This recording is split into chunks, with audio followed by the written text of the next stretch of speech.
બીજ રોડ પર આવેલી નીલકંઠ સોસાયટીમાં ઘરની અંદર ફ્રીજની અંદર બ્લાસ્ટ થયેલું કોમ્પ્રેસર ફાટવાથી આખું ફ્રીજ હરગી ગયેલું અને રસોડાનો જે સામાન હતો એમાં પણ નુકસાન થયું છે અને મારિયામાં જે ભરેલો બધો સામાન એ બધો બળી ગયો છે.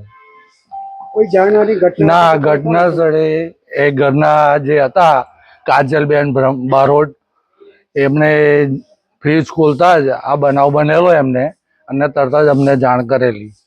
ઘટનામાં કોઈ ના, જાનહાની થઈ નહીં. ઘરના ઓનર્સ નું નામ કાજલ બારોટ છે. એ મારી ખાસ ફ્રેન્ડ છે.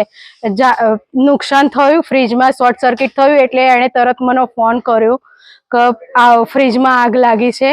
કોઈને જાનહાનિ થઈ નથી અને ફ્રીજમાં આગ લાગી પછી મેં ફાયર બ્રિગેડનો ફોન કર્યો.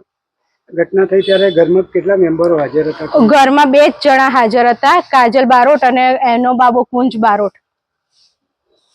અને શું નુકસાન થયું છે? નુકસાન ફ્રીજમાં ટોટલ લોસ થઈ ગયું છે અને ઘર વખરીમાં થોડું નુકસાન થયું છે.